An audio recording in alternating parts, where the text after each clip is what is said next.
Olá, gente. Muito bom dia. Hoje é 25 de março de 2025 e eu quero te convidar a tomar um café com a palavra. Vamos conversar um pouco sobre aquilo que Deus tem para falar aos nossos corações nesta manhã, desse dia 25, dessa terça-feira. O texto escolhido é Provérbios 18, versículo 21. Diz assim, ó: A língua tem poder sobre a vida e sobre a morte. Os que gostam de usá-la comerão do seu fruto. A língua tem poder sobre a vida e sobre a morte. Os que gostam de usá-la comerão do seu fruto. Nem todas as coisas que eu gosto eu posso comer. Tem coisas que eu como que me dá afta. Me dão afta, né? Então, aí eu tenho que comprar pomada, passar. E aí eu fico tentando investigar, às vezes, que no meio de coisas que se come, eu fico tentando investigar o que eu comi que me fez mal, o que eu comi que me deu essa afta. Às vezes nem é o que eu comi, às vezes é o que eu guardei. Né? Muitas vezes a afta aparece na gente por causa de sentimento reprimido. Né? E parece que não, mas isso influencia no suco gástrico do estômago. E aí acaba trazendo algum transtorno. Você está ansioso e não percebe, você está segurando alguma palavra, alguma fala e não percebe. Você está... Aí tem outros fatores que vão demonstrando realmente que você está envenenado por alguma coisa que você quer dizer, por alguma coisa que alguém te disse, por alguma palavra que saiu ou entrou em você, né? Então, da mesma forma que a gente tem que investigar o que me deu afta, o que me fez esse mal, eu também preciso investigar o que está fazendo mal para minha alma, o que está me deixando inquieto. Tem coisas que conseguem desestabilizar a gente, né? Me lembro uma outra vez, falando de alimentação, uma vez que eu comi um bolo de banana. Passei numa padaria e tinha um bolo de banana bonito, cheiroso. E eu comprei um pedaço e comi. Eu fiquei 3 dias com problemas gastrointestinais.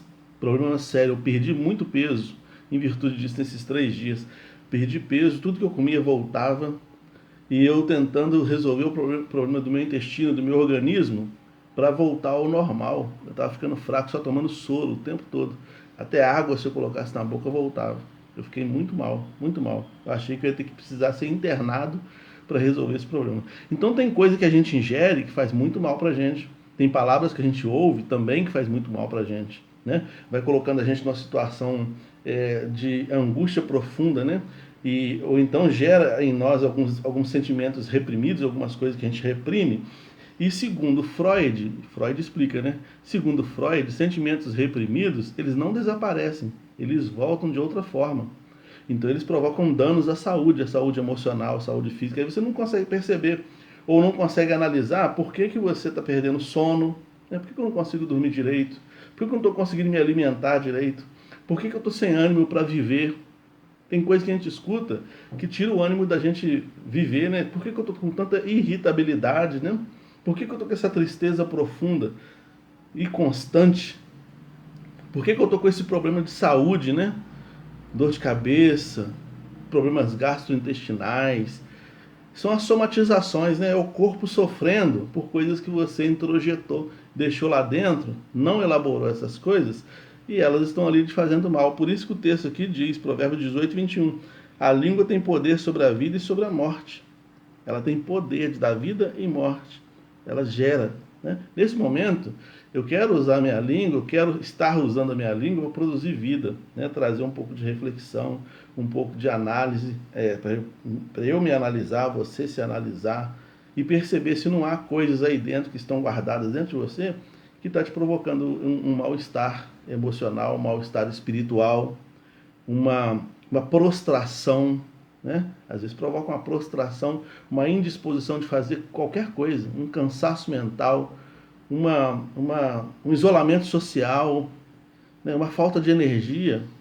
Tem coisas que geram isso na gente, alguma coisa que a gente escutou. Você quer ver uma coisa que é interessante? A palavra que a gente mais escuta na vida, que a gente mais escutou na vida, na infância, é não, né? Não. Quando desde bebê, sempre não faz isso, não pega isso, não põe isso na boca, menino, não sobe aí, não, o tempo todo não. E aí a gente traz isso para a vida inteira, porque a primeira infância a primeira infância nossa, aquele primeiro momento da vida nossa, vai produzir aquilo que a gente vai produzir a base para tudo aquilo que a gente vai ser o resto da vida. A gente leva esse não para a vida, né?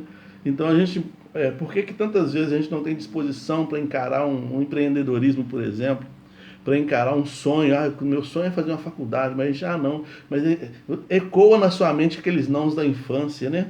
Aqueles não lá de trás, que alguém te falou, não, você não é capaz, não, isso aí não é para você, não, isso aí não sobe aí, não tenta isso, não seja ousado. A castração permanente, eu falei sobre isso no culto jovem, sábado retrasado, uma castração na infância pode te castrar para sempre. Então palavras têm o poder de castração, palavras têm o poder de diminuir a nossa potencialidade. O ideal é a gente ouvir as coisas e aprender a elaborar essas coisas, a dialogar com elas, a não permitir que elas tenham efeito destrutivo. Porque tem pessoas que são venenosas, tem pessoas que têm a língua venenosa. A pessoa fala e te destrói, e ele não está nem aí para isso. É o trabalho dele, a língua dele é essa, a língua dele se presta a isso. Quem é líder aí, por exemplo, sabe do que eu estou falando. Se uma pessoa está numa posição de liderança em algum lugar, seja na igreja, seja no trabalho, seja uma professora, tem professora aí, ó, seja uma professora, seja um profissional liberal, se você é alguém que ocupa algum tipo de posição de liderança, seja uma dona do lar, né, você vai escutar crítica. Por exemplo, uma dona de casa, essa comida está sem sal. Aí ninguém percebe o tanto que ela se esforçou para fazer, né? E a casa não está legal, ninguém se esforçou tanto, não se percebeu tanto que se esforçou para limpar. Esse processo de um advogado, por exemplo, pode escutar isso. Esse processo foi mal escrito. Isso não sei o quê. Então a gente está sempre escutando críticas. Na igreja, em todo lugar, você está sempre escutando crítica. Se você não elaborar essas críticas, levar essas críticas para o coração, se você deixar isso entrar, te envenena, te paralisa, sua vida acaba ali. Você começa a ter indisposição de continuar seguindo a sua história. Então, a língua tem o poder de vida e morte, né? O que você vai permitir que essa palavra chegue até você, que chega até você? O que você vai permitir que produza em você, vida ou morte? Muitas vezes uma palavra que vem para a morte pode nos incentivar a viver.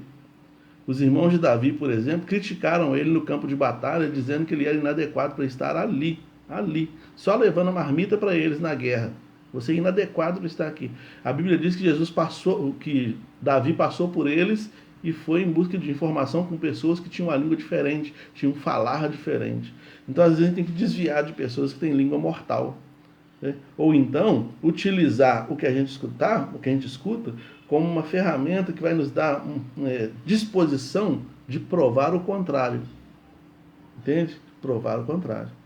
Agora, se eu for o tipo de pessoa que sou emocionalmente sensível, que trago tudo para o coração, certamente essa língua vai produzir morte em mim. E eu vou ter dificuldade de lidar com as pessoas desse mundo. Porque esse mundo está muito estranho. As pessoas estão pedindo respeito, mas não respeitam ninguém, né? As pessoas que pedem respeito não te respeitam. Não é isso? Eles falam que você tem que respeitar, por exemplo, a opção sexual, tem que aceitar a religião deles, mas vivem criticando o cristianismo, chamando o pastor de ladrão. Não é isso? Então, se a gente ficar levando tudo para o coração, a gente não vive, né? Essa palavra vem ao meu coração e ao seu coração nessa manhã para a gente saber sobre o que nós estamos nos alimentando e também para a gente pensar outra coisa. Será que a minha língua, o meu falar, o meu jeito de falar, porque não são só as palavras, né? Tem pessoas que falam manso, falam baixo, mas é a palavra cortante. Será que a minha fala, minha entonação, as palavras que eu escolho usar com as pessoas, elas produzem vida ou produzem morte? Eu tenho que pensar isso também. Se eu também não sou uma pessoa tóxica, né? Porque de repente a palavra que vem de lá para cá é só uma resposta daquilo que eu estou emitindo daqui para lá. Eu tenho que fazer essa análise, eu tenho que fazer essa observação, né? É das virtudes mais importantes, ou um dos exercícios mais importantes a serem feitos, é eu analisar a mim mesmo, né? É eu conhecer a mim mesmo, para eu saber o que eu estou produzindo e a partir daí saber por que eu estou colhendo o que estou colhendo. Então, antes de eu saber que eu estou com afta, eu tenho que saber o que produz essa afta, para eu evitar. Não é isso? Antes de eu saber, antes de eu analisar, eu estou com a afta aqui, então eu tenho que colocar minha cabeça para pensar, o que foi que eu comi de diferente que gerou isso? Não comi nada. Então o que está acontecendo com a minha mente? De repente tem algum sentimento, alguma emoção reprimida aqui que está trazendo esse transtorno no meu organismo. O que está acontecendo? Eu tenho que fazer essa análise, eu tenho que fazer essa percepção. Entende? Eu tenho que ter essa percepção. Então, são, como diz Freud, né, pulsões inconscientes que voltam trazendo envenenamento para o nosso organismo, para a nossa vida, para a nossa mente, para o nosso coração, nos paralisando, nos tornando doentes. Eu fiquei 3 dias com problemas gastrointestinais por causa de um bolo de banana que tinha, parecia tudo bonitinho, mas ele foi nocivo para mim, ele estava contaminado, eu não sabia.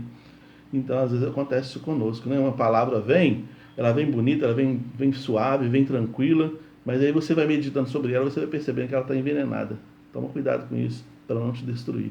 Peça ao Senhor para limpar sua alma, limpar seu coração, limpar você por dentro, para que você tenha um filtro e aprenda a filtrar as coisas que ouve. E outro texto que fala assim, ó, coloca um guarda na minha boca, Senhor, para que as minhas palavras sejam como a pena de um destro escritor.